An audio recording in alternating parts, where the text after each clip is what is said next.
जीत कर दिखाओ उन्हें, जीत कर दिखाओ उन्हें जो तुम्हारी हार का इंतजार कर रहे हैं, जो तुम्हारी हार का इंतजार कर रहे हैं। हाय गाइस, मैं अनीता आप सबके सामने जो है दोबारा एक टॉपिक लेकर आई हूँ। हम जो है किसके बारे में पढ़ रहे थे? Work energy and power. हमने वर्क के बारे में पढ़ लिया था, एनर्जी के बारे में पढ़ लिया था। एनर्जी में एक छोटा सा टॉपिक बचता आपका ऊर्जा संरक्षण का नियम। तो हम आज पढ़ेंगे कि ऊर्जा संरक्षण का नियम क्या होता है या ऊर्जा संरक्षण नियम क्या है। तो अगर हम ऊर्जा संरक्षण नियम की बात करें तो ऊर्जा संरक्षण नियम क्या हो जाएगा आपका, यानी कि हम बोल सकते हैं कि हम ऊर्जा को ना तो उत्पन्न कर सकते हैं और ना ही डिस्ट्रॉय यानी उसे खत्म कर सकते हैं। यानी कि ना तो ऊर्जा को उत्पन्न, ना तो ऊर्जा को उत्पन्न और ना ही नष्ट। यानी हम ऊर्जा को ना तो उत्पन्न कर सकते हैं और ना ही नष्ट कर सकते हैं। हम ऊर्जा को केवल एक रूप से दूसरे रूप में क्या कर सकते हैं? बदल सकते हैं। यानी एक रूप से दूसरे रूप में बदल सकते हैं, बदल या परिवर्तित, बदल या परिवर्तित कर सकते हैं। और संसार की कुल ऊर्जा का जो मान है वो क्या रहता है? स्तर यानी कि नियत, अचर या कांस्टेंट रहता है। अब अगर मैं बात करूं ऊर्जा संरक्षण के नियम की, तो ऊर्जा संरक्षण का नियम क्या हो जाएगा आपका कि हमने जो स्थितिज ऊर्जा पढ़ी थी और जो गतिज ऊर्जा पढ़ी थी, उन दोनों का जो योग होता है वो क्या होगा आपका? कांस्टेंट यानी अचर या नियत। तो हम बोल सकते हैं काइनेटिक एनर्जी यानी गतिज ऊर्जा, पोटेंशियल एनर्जी यानी स्थितिज ऊर्जा। दोनों का योग क्या होगा आपका? कांस्टेंट यानी नियत। अब देखिए काइनेटिक एनर्जी यानी गतिज ऊर्जा के बारे में हम पढ़ के गए हैं, यानी जिसमें गति के कारण ऊर्जा उत्पन्न हो, उसका फॉर्मूला क्या पढ़ना था हमने? Kinetic energy equal half M V square. M क्या है आपका? या मास यानी द्रव्यमान, वी वेलोसिटी यानी कि वेग। अब बात करें एम जी एच की, तो एम जी एच आपका क्या है? पोटेंशियल एनर्जी, और इसको हम यू से भी लिख सकते हैं यानी स्थितिज ऊर्जा। तो स्थितिज ऊर्जा का फॉर्मूला क्या था? M G H. एम यानी मास, जी की बात करें तो जी आपका गुरुत्वीय त्वरण, और एच की बात करें तो एच आपका हो जाएगा ऊंचाई। यानी कि half M V square plus M G H equal to क्या रहेगा आपका? नियत यानी कांस्टेंट या अचर रहेगा। तो हम बोल सकते हैं half M V square plus M G H equal to के। हमने अब बात करी इस के की, तो ये के क्या लिया हमने? कोई भी स्थिरांक लिया है, स्थिरांक या नियतांक या कोई भी अचर राशि बोल सकते हैं। यानी ये जो के है इसकी जगह हम अपनी मर्जी से कुछ भी X Y Z A B C D कुछ भी मान सकते हैं, क्योंकि ये क्या है? यहाँ स्थिरांक, नियतांक या अचर कांस्टेंट राशि है। अब हम बात करें ऊर्जा के व्यावसायिक मात्रक की, कि ऊर्जा के व्यावसायिक मात्रक कौन कौन से हैं? तो ऊर्जा का व्यावसायिक मात्रक क्या हो जाएगा आपका? वोट घंटा या किलोवाट घंटा। वोट घंटा को लिखेंगे WH से, किलोवाट घंटा को KWH यानी किलोवाट घंटा। अब हम बात करें एक वोट घंटे में कितने जूल होते हैं? तो कितने जूल होते हैं? 3.6 × 10 की पावर 3 जूल। इसी प्रकार अगर 1 किलोवाट घंटा की बात करें तो 1 किलोवाट घंटा का मान कितना हो जाएगा आपका? 3.6 × 10 की पावर 6 जूल। ये दोनों मान आपको ऐसे के ऐसे याद कर लेने। आपसे ऐसे क्वेश्चन पूछ सकता है कि 1 WH का मान क्या होगा? ऑप्शन में आपको 3 मान को छोड़ दे के 1 मान ये दे देगा। इसी प्रकार आपसे पूछ सकता है 1 KWH का मान क्या होगा? तो आपको क्या बताना? 3.6 × 10 की पावर 6 जूल। अब ये बात करें 1 किलोवाट घंटा को क्या बोलेंगे? तो 1 किलोवाट घंटा को हम क्या बोल सकते हैं? यूनिट।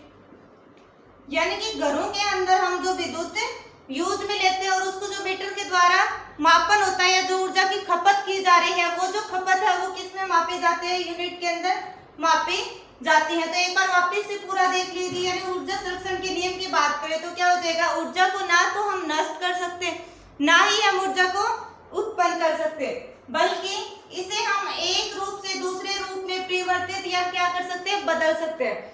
संसार की जो कुल ऊर्जा है उसका मान क्या रहता है? स्थिर, नियत या कांस्टेंट रहता है। अब बात करें ऊर्जा संरक्षण के नियम से तो क्या आ जाएगा?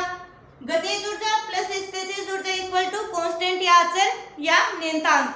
अब गतिज ऊर्जा और स्थितिज ऊर्जा के जो फॉर्मूले थे वो रख देंगे, हाफ mv² प्लस mgh, तो क्या आ जाएगा आपका नियत यानी कांस्टेंट। अब बात करें इस नियत की जगह हम क्या मान सकते हैं, कोई भी अचल राशि मान सकते हैं, x y z k माना तो यहाँ आप k मान लीजिए। अब ऊर्जा की व्यावसायिक मात्रक की बात करें तो व्यावसायिक मात्रक आपके दो है, वोल्ट घंटा या किलोवाट घंटा।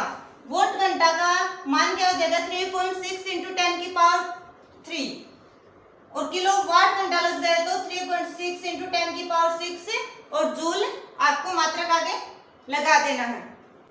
अब आगे अगर मैं बात करूं पावर की यानी शक्ति की, शक्ति आपकी क्या, तो शक्ति को किससे डिनोट करेंगे, P से, यानी शक्ति को P से लिखेंगे। अब शक्ति की बात करें तो देखिए हम कार्य के बारे में पढ़ चुके हैं और कार्य में हमने क्या पढ़ा था कि कार्य संपन्न होना चाहिए, चाहे वो किसी भी डायरेक्शन या किसी भी दिशा से हो, इससे कोई फर्क नहीं पड़ता कार्य कौन सी दिशा में हुआ है या किस तरह से हुआ है, यानी कार्य सिर्फ आपका होना चाहिए। तो अब अगर हम शक्ति की बात करें तो मान लीजिए ये आपका कोई क्या है, प्लेग्राउंड है और ये यहाँ पर क्या है, एक घर है। यहाँ से एक लड़का चलता है और सीधे रास्ते कहाँ पहुंचता है, प्लेग्राउंड में, और दूसरा लड़का जो है वो क्या करता है, घूम के फिर के और फिर प्लेग्राउंड पहुंचता है। तो इससे क्या हो गया, यानी कि इससे पता चल जाता जो भी जल्दी पहुंचा वो क्या है, ज्यादा शक्तिशाली है। मान लीजिए दो बच्चों के बीच में कंपटीशन किया जाए, उन दोनों को दौड़ने के लिए बोला जाए एक स्थान से मान लीजिए 100 मीटर की दूरी पर, तो जो भी बच्चा क्या करेगा, पहले उस 100 मीटर को कवर करेगा, वही क्या है, ज्यादा शक्तिशाली है। तो अगर हम इसी तरह बात करें शक्ति की, तो शक्ति आपकी परिभाषा क्या हो जाएगी, यानी कार्य को करने की दर या कार्य को करने की दर की जो सामर्थ्य या जो क्षमता होगी वही आपकी क्या कहलाएगी, शक्ति कहलाएगी। यानी प्रति इकाई समय में किए गए कार्य को क्या बोलेंगे, हम शक्ति बोलेंगे। अगर बात करें शक्ति कैसी राशि है, तो मैं आपको सदिश और अदिश एकदम अच्छे से बता चुकी हूँ, उसके लिए ट्रिक भी बता दी है। तो बात करें यहाँ शक्ति की, तो यहाँ शक्ति आपकी क्या है, अदिश राशि है। अब हम बात करते हैं शक्ति के सूत्र की, तो शक्ति का फॉर्मूला क्या हो जाएगा, P = कार्य अपॉन समय। कार्य को W से लिखते हैं, समय को स्मॉल t से। यहाँ से इसका मात्रक आसानी से निकल सकता है। देखिए कार्य का मात्रक आपको पता है क्या है, जूल है। समय की बात करें तो समय को सेकंड में यानी कि जूल पर सेकंड, और इस जूल पर सेकंड को क्या बोलते हैं, हम वोट बोलते हैं। तो शक्ति का मात्रक क्या हो गया, जूल सेकंड या वोट। अब हम बात करते हैं अन्य मात्रक की। शक्ति का एक अन्य मात्रक है वो क्या है, अश्व शक्ति। एक अश्व शक्ति में कितने होते हैं, 746 वोट, यानी कि 1 HP = 746 वोट। HP का मतलब आपका यहाँ अश्व शक्ति से यानी हॉर्स पावर। अब 1 किलोवाट की बात करें तो 1 किलोवाट को 10⁻³ वोट भी बोल सकते हैं और 1000 भी बोल सकते हैं। बात करें 1 मेगावाट की, तो 1 मेगावाट में कितने वाट होते हैं, 10⁻6 वोट। तो वापस देखिए शक्ति क्या है, यानी प्रति इकाई समय में किए गए कार्य को क्या बोलेंगे, शक्ति बोलेंगे। या फिर कार्य को करने की दर या किसी भी काम को करने के लिए जो भी क्षमता या सामर्थ्य की आवश्यकता पड़ती है वही आपकी क्या है, शक्ति है। शक्ति कैसी राशि है, अदिश राशि है। अगर शक्ति का फॉर्मूला पूछे तो कार्य अपॉन समय। इसके मात्रक की बात करें तो मात्रक हो जाएगा इसका जूल पर सेकंड या वोट। अब हम बात करें अन्य मात्रक, तो अन्य मात्रक अश्व शक्ति। एक अश्व शक्ति या 1 HP हॉर्स पावर इक्वल कितना हो जाएगा, 746 वोट। 1 किलोवाट इक्वल कितने वोट आएंगे आपके, 10⁻³ 1 मेगावाट। ये क्या है आपका मेगावाट।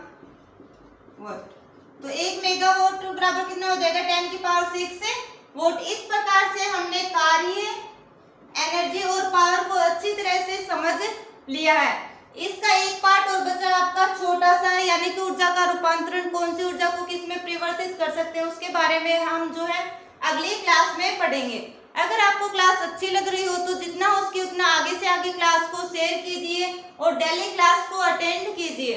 जो भी आपकी प्रॉब्लम आ रही है समझने में या किसी भी चीज से रिलेटेड, तो आप जो है कमेंट बॉक्स में कमेंट कीजिए। Thank you for watching this class. जय हिंद, जय भारत।